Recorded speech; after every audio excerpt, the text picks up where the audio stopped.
Okay, so what is up, guys?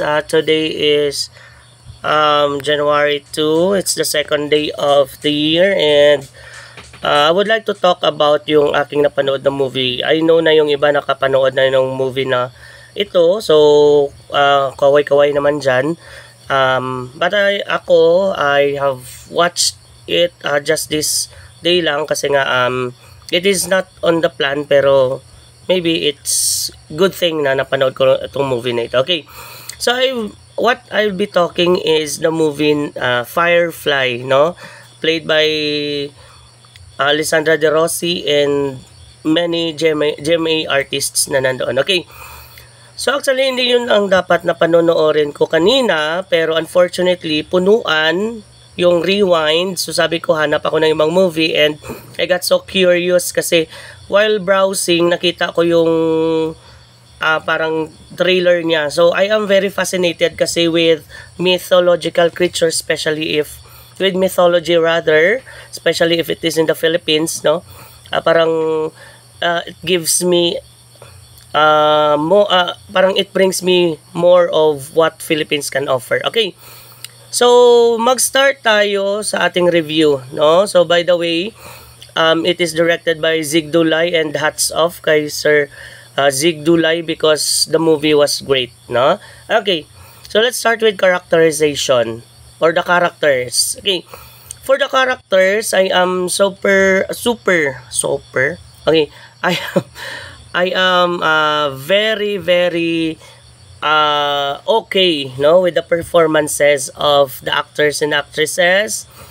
But on the context of characters, I am so much so with how the characters had unfolded, no? Sabi nga dati when I attended a film making seminar here in our local sponsored by our LGU, no, sabi ni Direk Rod Marmol, shout out to Direk Rod and Direk Teng, sabi nila when we are making characters, make sure na every character mayroon siyang dynamics, every character mayroon siyang story na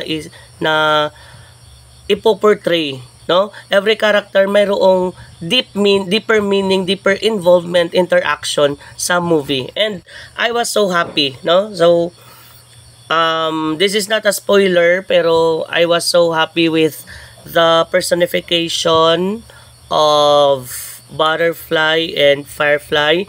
At the same time, grabe yung reveal ng dog doon, no? Grabe yung hugot ng dog doon. So, kung mapapanood niyo yan siya, it was really good. Okay?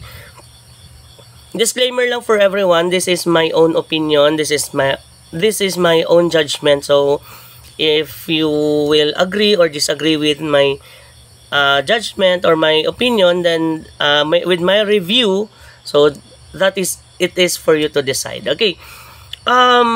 Then the character of Alessandra De Rossi and yung bata plus yung mga parang supporting actors and actresses natin na andoon din, no? Mayroon silang sari-sariling struggle, mayroon silang sari-sariling pain, mayroon silang sari-sariling mga pinagdadaanan, and yet they come together to help yung bata. Okay?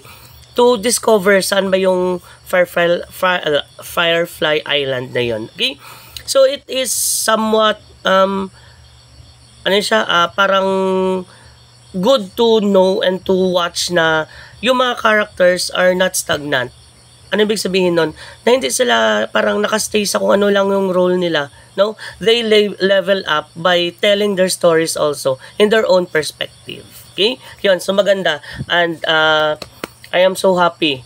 Next is yung plot. So, the plot is foreshadowing. Tama ba? Yeah, foreshadowing. Kasi nangyari siya in the present, then binalik siya in the past, no? Flashbacking rather. Okay, flashbacking. Okay. Yung kwan ko naman doon sa plot is very organized ang plot niya, very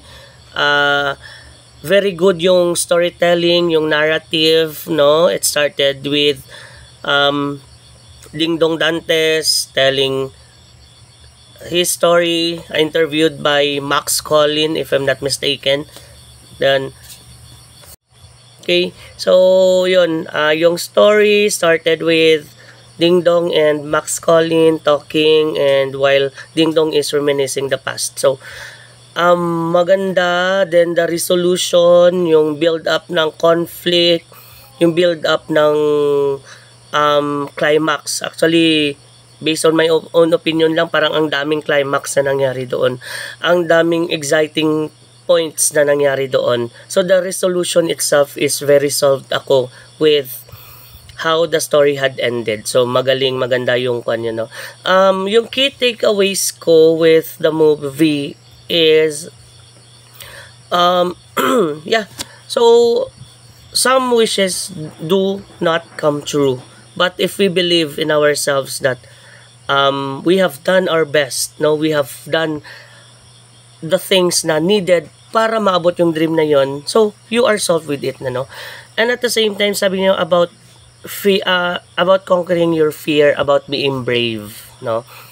So mahirap, no, mahirap maging matapang, mahirap maging brave, but if we allow ourselves to look into para kanino ba ako magiging matapang, ano yung aking drive para maging matapang, you will realize na matapang pala ako, no. So it does not necessarily mean you need to fight back, you need to be stronger than others, but being strong within you, no, being strong sa kung ano yung pinaglalaban mo, being strong sa kung ano yung pangarap mo, sa goal mo in life. So it is very hard, no, to be strong, but if you have gotten the right, no, the right drive to be strong, so you will be strong eventually, no.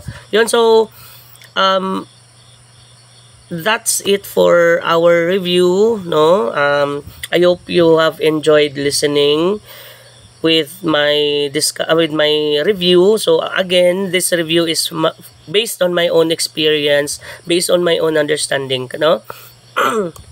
So yun ito, so hindi ko man napanood yung Rewind, but I am very solved with watching Firefly. So kudos sa lahat ng mga actors and actresses, at the same time sa directors, sa lahat ng mga staff. Congratulations po. So if I will rate Firefly, that is 10 out of 10. Okay? So that's it for this video. So kung gusto nyong i-rate ko yung ibang mga movies, so okay, so if maybe, no, in the future I'll be also reviewing or reacting to the different movies or books that I'll be reading. Okay, so thank you very much everyone. Have a great day and bye.